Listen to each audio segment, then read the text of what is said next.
Agora você pode fazer parte do clube de membros do Spurgeon TV. Esses são e-books já disponibilizados para os membros do canal. Todos os dias, novos e-books são adicionados junto com outros benefícios que só os membros têm. Sendo um membro, você passa a ajudar no crescimento desse ministério, tanto na quantidade do que podemos publicar, como na qualidade do material.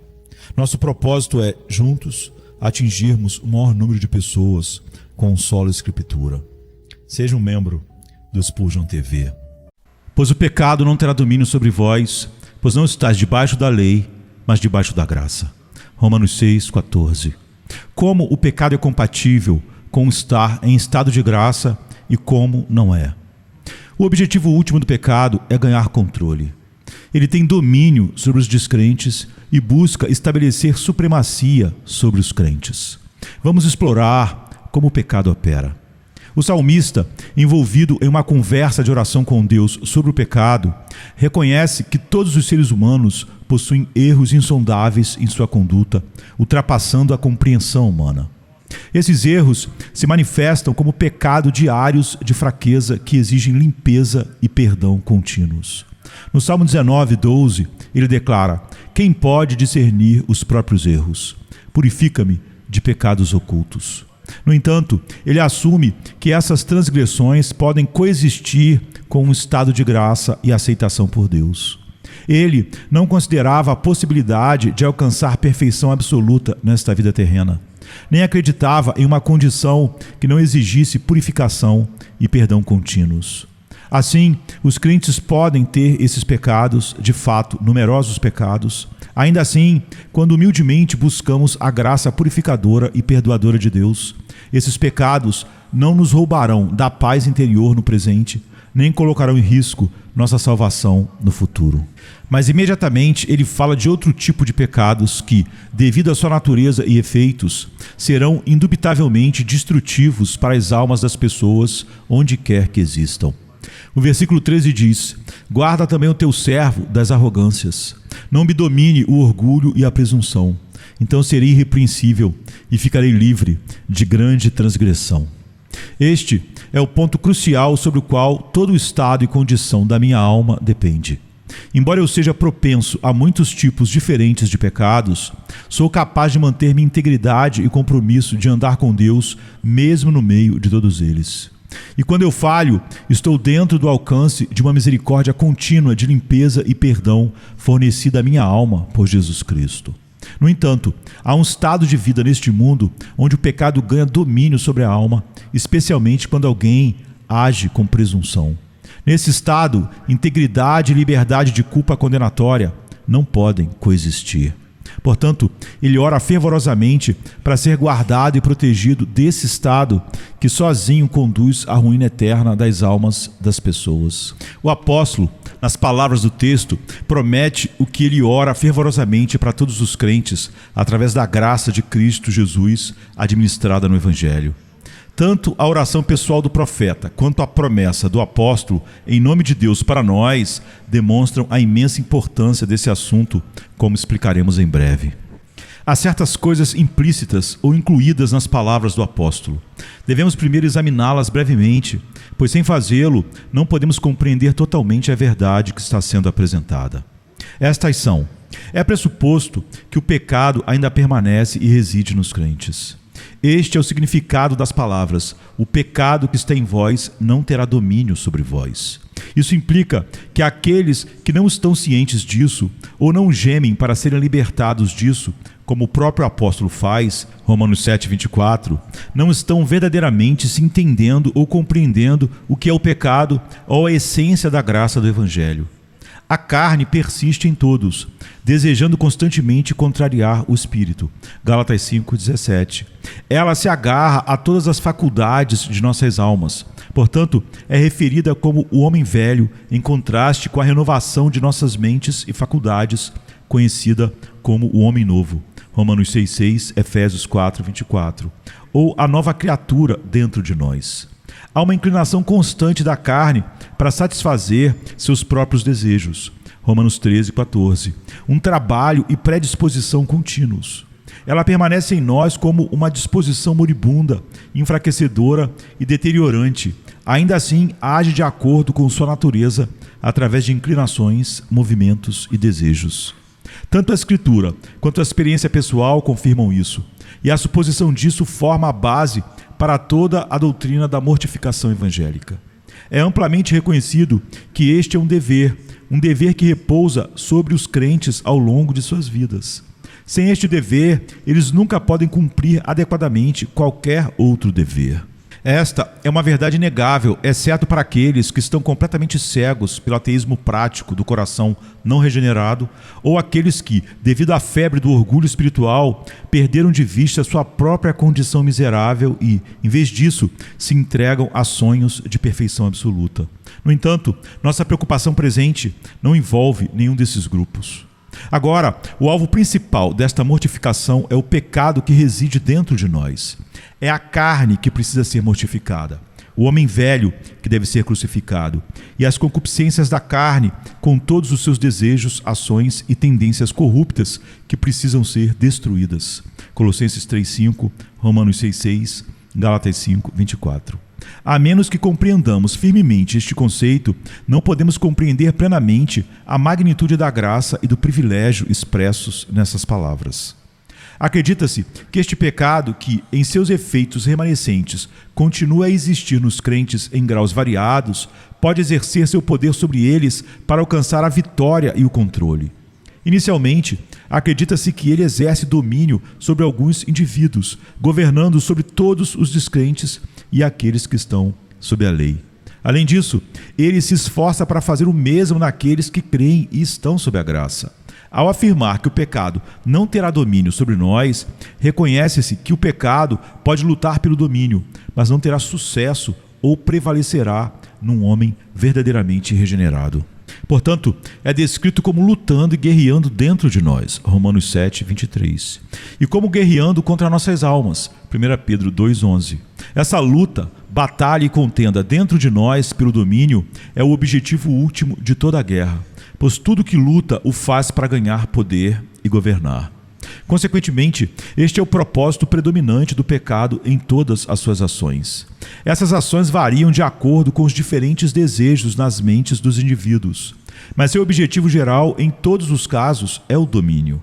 Sempre que alguém é tentado e seduzido por seus próprios desejos, como o apóstolo Tiago afirma, mesmo que seja em um assunto aparentemente insignificante ou incomum, o propósito do pecado não se limita a essa tentação particular.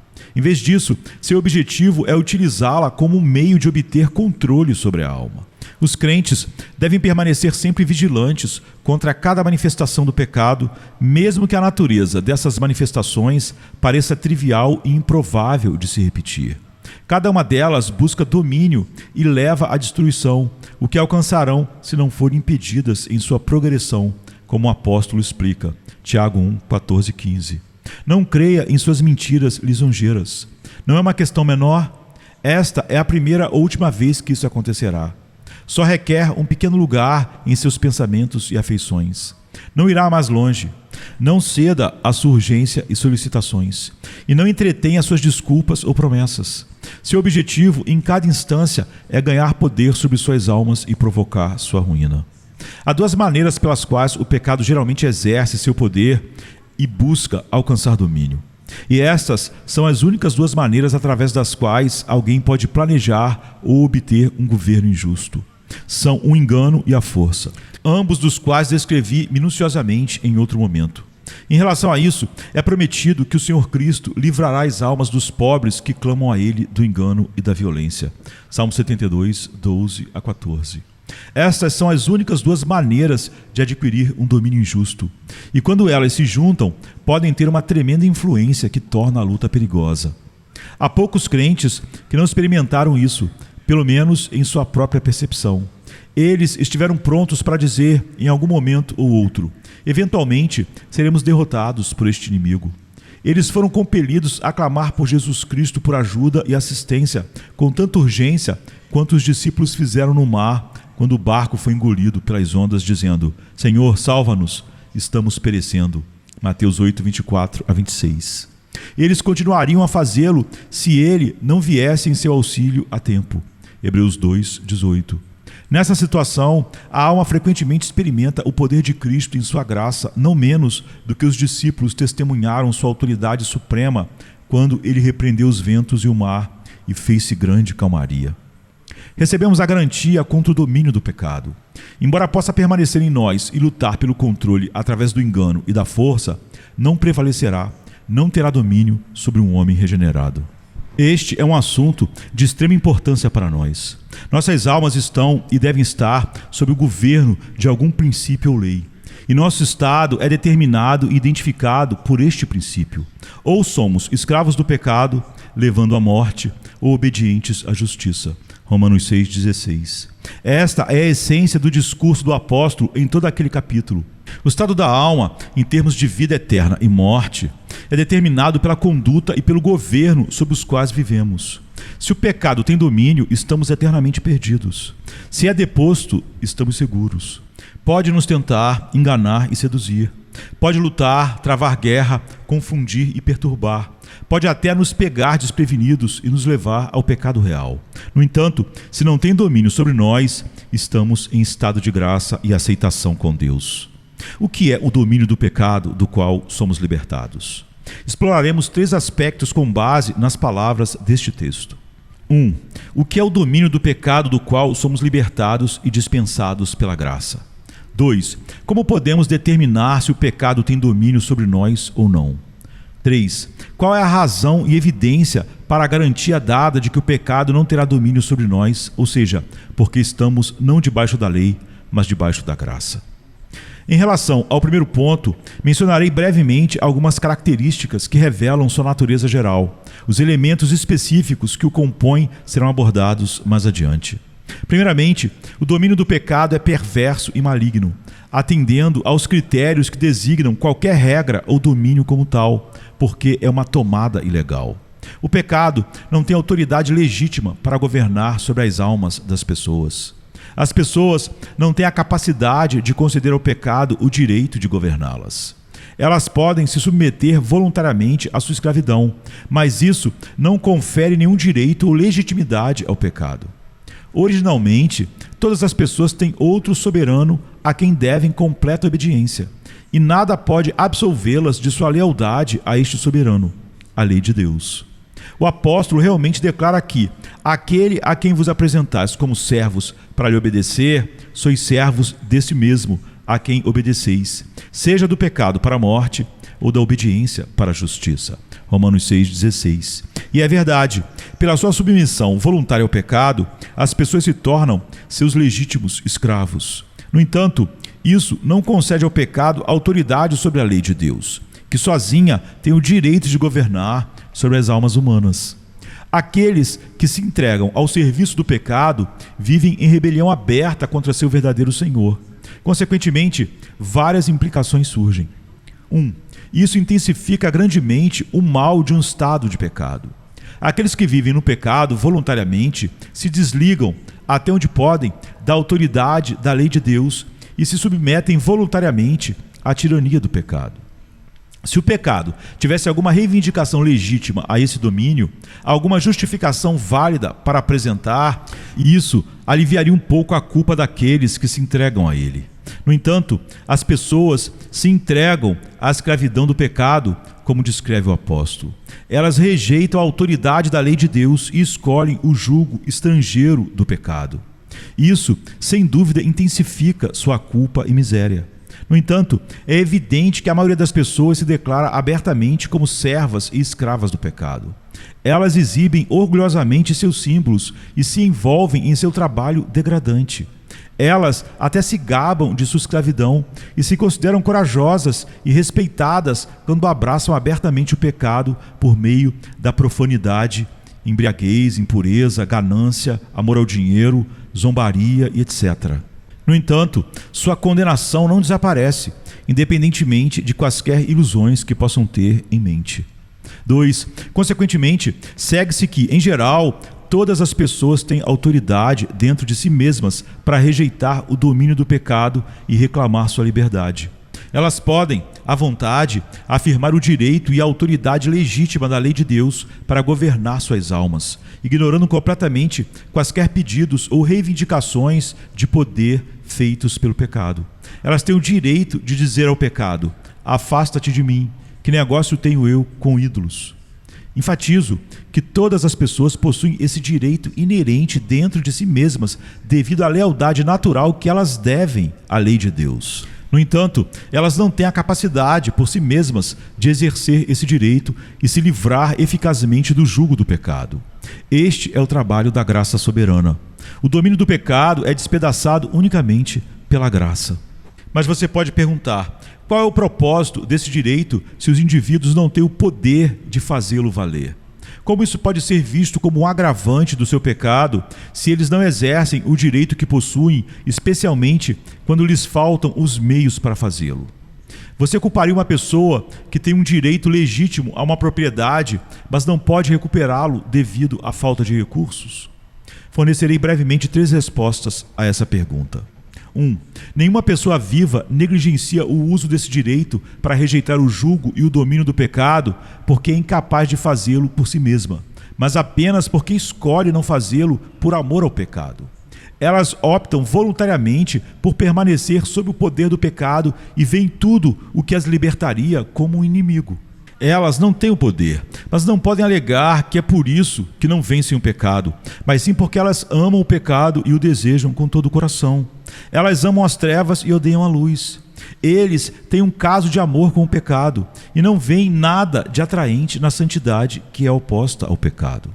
A mente carnal é inimiga de Deus, pois não se submete à lei de Deus, nem pode fazê-lo. Romanos 8, 7.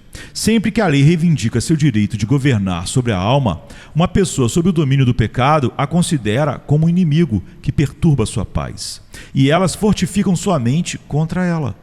Da mesma forma, quando o Evangelho chega e oferece o caminho e os meios para a libertação da alma, estendendo sua ajuda e assistência para esse fim, ele também é visto como um adversário, rejeitado juntamente com todas as suas ofertas.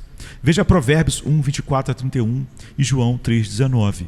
Portanto, este é o estado de qualquer pessoa que permanece sob o domínio do pecado.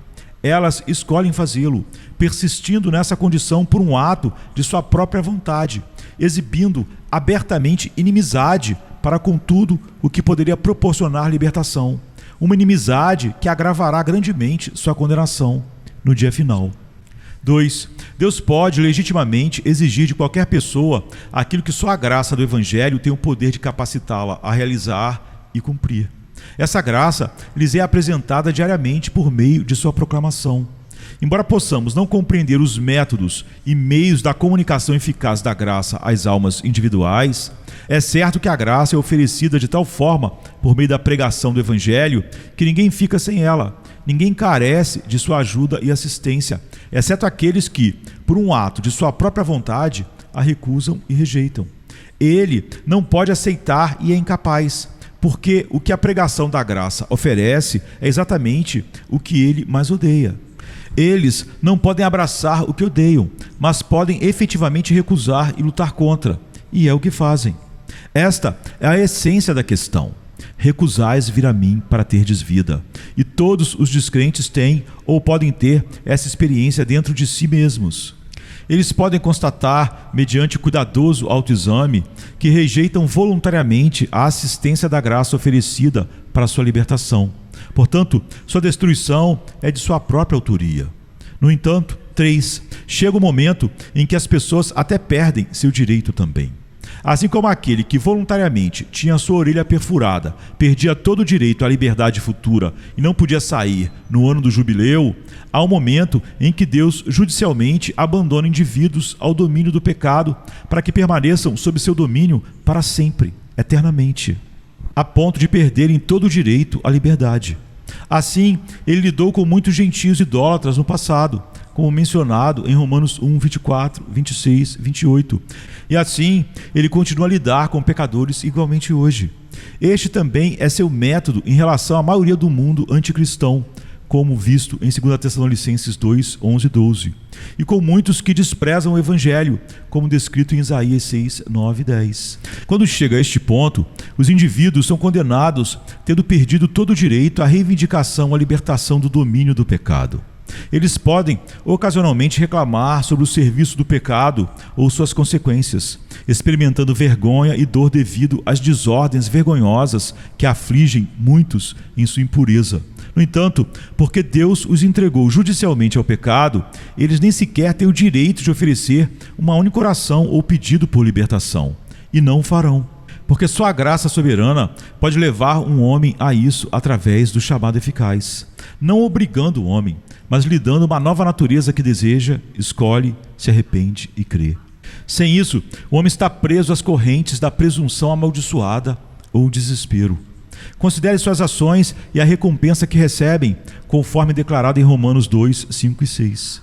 Deus entrega o homem ao seu próprio coração, e esse coração sempre escolhe de acordo com o que ama. Deus os entrega através do abandono judicial de Deus ao pecado e a Satanás. Então, todas as queixas serão em vão, e todas as fontes de esforço para alívio secarão completamente. Este domínio do pecado é perverso e corrupto, não apenas porque é injusto e assumido indevidamente, mas também porque sempre é utilizado e exercido para propósitos prejudiciais, levando ao prejuízo e à destruição daqueles sob seu domínio.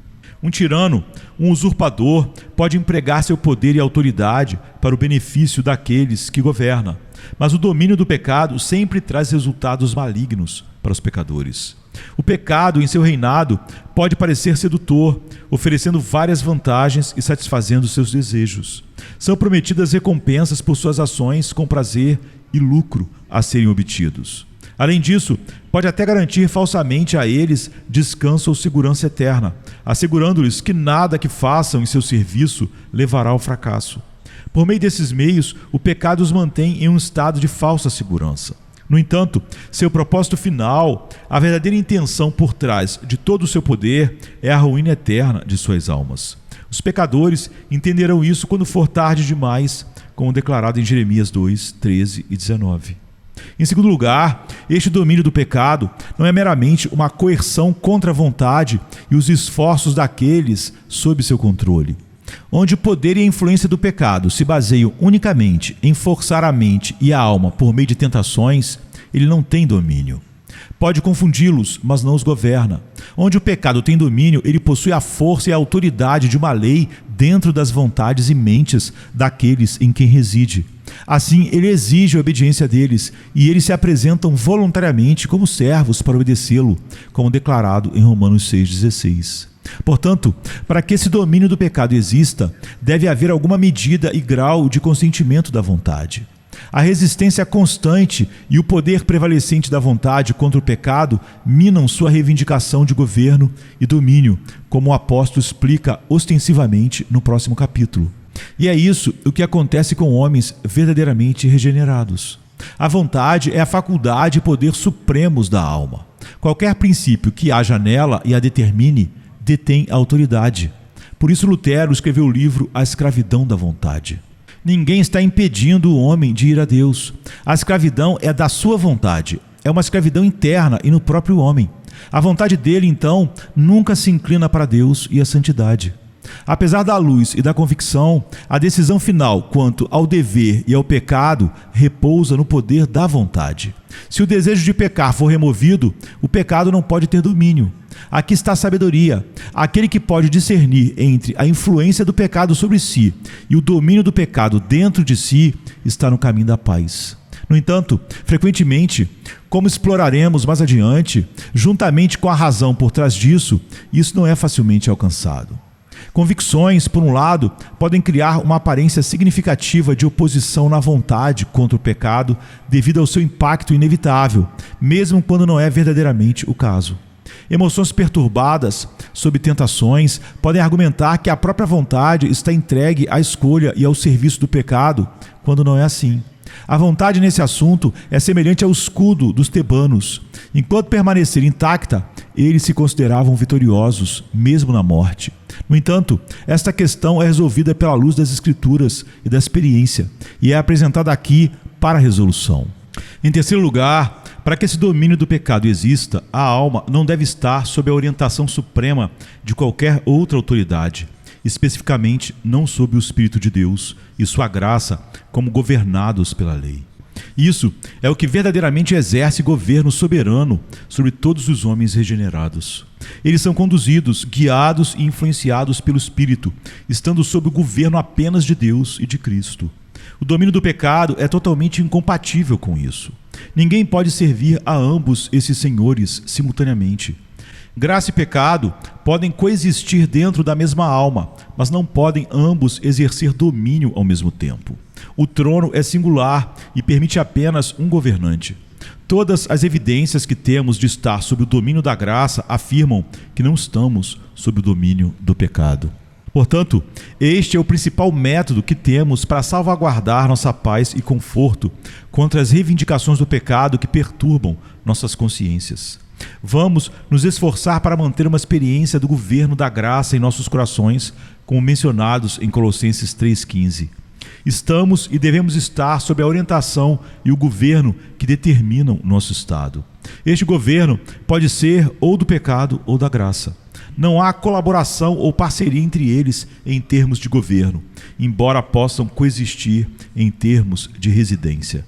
Se pudermos nos assegurar de estar sob o governo da graça, nos protegemos do governo do pecado. Portanto, é sábio e forma a base de todos os nossos confortos obter evidências e experiências de estar sob o governo da graça. Isso se revelará se observarmos diligentemente suas ações e operações dentro de nós. Isso se manifestará de duas maneiras específicas, entre outras: mantendo um compromisso consistente com viver para Deus e se conformar ao exemplo de Cristo, apesar de sermos surpreendidos por tentações e pelas urgentes seduções do pecado.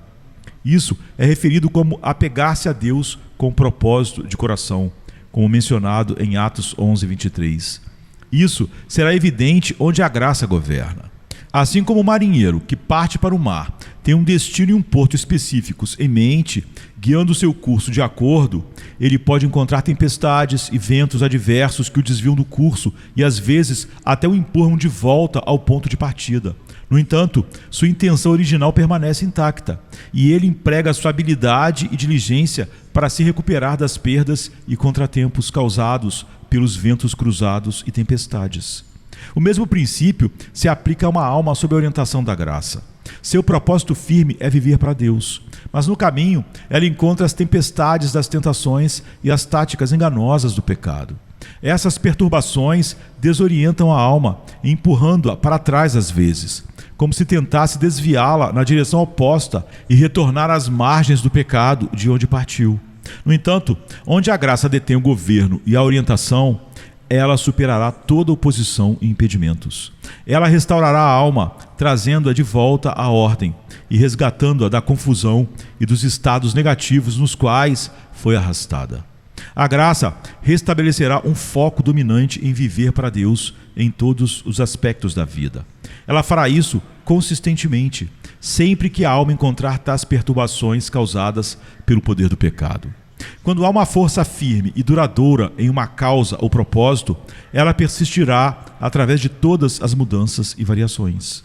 No entanto, quando a força de uma causa é meramente circunstancial, a oposição inicial e a desordem levarão à ruína. Se o compromisso de alguém em viver para Deus for apenas ocasional, baseado em convicções presentes, a primeira oposição vigorosa ou tentação o interromperá e o derrubará. No entanto, quando este compromisso está enraizado no projeto fundamental da alma, fortalecido pela graça, ele atravessará toda oposição e recuperará sua influência na mente e nos afetos. Através disso, a graça demonstra seu governo e revela que a presença do pecado na alma é resultado de rebelião, em vez de domínio legítimo. Ela faz isso praticando consistentemente a graça em todos os deveres espirituais, ou pelo menos fazendo um esforço sincero para fazê-lo. Quando o pecado tem domínio, pode permitir que a alma realize deveres religiosos. Em alguns casos, até se destaque neles. No entanto, garante que a graça divina não seja exercida dentro deles. Independentemente do prazer derivado desses deveres ou das emoções despertadas pela luz, dons, aflições ou superstição, não há exercício de fé e amor neles. A fé e o amor são essenciais e inseparáveis do governo da graça. Onde quer que a graça governe, a alma se esforçará pelo exercício contínuo da graça em todos os seus deveres e não encontrará satisfação apenas no desempenho externo. Se ela falhar, se examinará e se guardará contra lapsos semelhantes. A menos que haja uma grande tentação ou um sentimento avassalador de culpa que impeça a necessária ousadia espiritual para o exercício adequado da graça, ou seja, fé e amor nos deveres santos, a alma não será impedida de persegui-los e utilizá-los. Se por meio desses meios e operações semelhantes da graça, pudermos ter uma experiência confirmadora de que estamos sob seu governo e orientação, podemos libertar nossas mentes de apreensões perturbadoras sobre o domínio do pecado, pois ambos não podem reinar na mesma alma. Em quarto lugar, para que isso ocorra, o pecado deve fazer a alma consciente do seu poder e governo, ou pelo menos fazer algo que desperte essa consciência, a menos que a consciência esteja completamente calosa e endurecida, estando além da possibilidade de sentir. Nenhuma regra ou domínio existe sem que aqueles a ele sujeitos estejam cientes disso. Há duas maneiras pelas quais o pecado, em seu domínio, fará com que aqueles sobre os quais reina se conscientizem de sua presença. Ao suprimir e superar a influência das convicções da mente. Aqueles que estão sob o domínio do pecado, como veremos em breve, podem ter insights e convicções sobre suas obrigações em muitas questões, e eles podem geralmente seguir essa luz e convicção apesar do domínio do pecado. Assim como um tirano permite que seus escravos e súditos sigam seus próprios negócios, mas se suas ações, em substância ou maneira, entrarem em conflito com ou se opuserem aos seus interesses, ele os fará conscientes de seu poder. Da mesma forma, quando o pecado tem domínio, se os indivíduos têm luz e convicção, ele geralmente os permitirá cumprir isso em muitas coisas. Ele lhes permitirá orar, ouvir a palavra, abster-se de vários pecados e realizar numerosos deveres, como afirmado explicitamente nas Escrituras sobre muitos que estavam sob o poder do pecado e como observamos na prática. Testemunhamos considerável atividade religiosa e a observância diligente de tempos e estações religiosas, com muitos deveres moralmente bons e benéficos sendo realizados por aqueles que, em muitos outros aspectos, se declaram estar sob o domínio do pecado. No entanto, quando a luz e a convicção desses indivíduos se levantam em oposição à influência primária do pecado nas paixões e maneiras em que exerce seu governo, eles se tornarão conscientes do seu poder dentro deles. Aqueles que suprimem, ignoram, desconsideram ou agem diretamente contrários às suas convicções, inicialmente sentirão ressentimento em relação à luz e então se consolarão com resoluções para outros tempos e estações. Mas o pecado prevalecerá em virtude de seu domínio. A partir disso, duas coisas se seguem. Uma oposição consistente ao pecado, impulsionada pela luz na mente e pelas convicções da consciência, não prova que aqueles em quem ela existe não estão sob o domínio do pecado. Até que os indivíduos alcancem o ponto de cegueira e endurecimento completos, haverá uma capacidade dentro deles para julgar o que é bom e mal, acompanhado de auto-julgamento em relação a essas questões, como o apóstolo explica em Romanos 2,15. Muitos encontram contentamento nisso. Quando sua luz condena o pecado, eles acreditam que o odeiam, mas não o odeiam verdadeiramente. Quando as convicções exigem certos deveres, eles acreditam que os amam, mas não os amam verdadeiramente. O que percebem como a regra da luz dentro deles, em oposição ao pecado, é apenas a rebelião de uma consciência naturalmente iluminada contra seu domínio no coração. Em resumo, a luz pode condenar todo o pecado conhecido, desencorajar muitos, instigar o desempenho de cada dever conhecido e levar ao cumprimento de muitos. Mas o pecado ainda pode ter completo domínio sobre a alma. Isso se tornará evidente quando for testado nos casos em que o pecado exerce seu poder governante. 2. É uma condição miserável para os indivíduos cujas mentes estão constantemente presas entre a orientação de sua luz e a força compelente da convicção, por outro lado, e a regra ou domínio do pecado, por outro. Onde quer que a luz exista, ela merece ter o domínio e a orientação. É a arte pela qual a mente se direciona. Para que os indivíduos sejam coagidos pelo poder de seus desejos a agir contra a sua luz, na maioria das vezes, como fazem quando o pecado tem domínio, é um estado angustiante e lamentável. Tais indivíduos são descritos como rebelando-se contra a luz em Jó 24:13, porque a luz merece legitimamente governar dentro deles, mas é derrubada pelo pecado. Esta condição transforma a maioria das pessoas em um mar agitado que não pode descansar, cujas águas lançam lama e sujeira. É por isso que Deus diz que os ímpios não podem ter paz. O pecado, quando tem domínio sobre alguém, faz com que eles estejam cientes do seu poder por meio de sua influência persistente em suas mentes e emoções em relação aos pecados específicos em que ele exerce principalmente o controle. Quando o pecado tem domínio absoluto, ele continuamente predispõe, inclina e agita a mente em direção a esses pecados. Direciona a alma inteira para tais pecados ou suas circunstâncias. Não há indicação mais clara do domínio do pecado em alguém do que quando ele habitualmente envolve sua mente e emoções em um envolvimento constante com este ou aquele pecado ou caminho ímpio. No entanto, deve ser acrescentado que, apesar desses sinais do poder governante do pecado, apenas alguns daqueles sob o seu domínio estão cientes de seu estado e condição. Muitos estão tão profundamente sob a influência da escuridão, da preguiça apática e da negligência que não têm noção desse domínio do pecado. Eles são aqueles descritos pelo apóstolo Paulo em Efésios 4:18 e 19. E mesmo que sejam os mais miseráveis escravos da terra, eles se consideram os únicos livres. Eles veem os outros como estando em escravidão e medos tolos e supersticiosos, enquanto eles têm a liberdade de se entregar à imoralidade e à profanação sem restrições.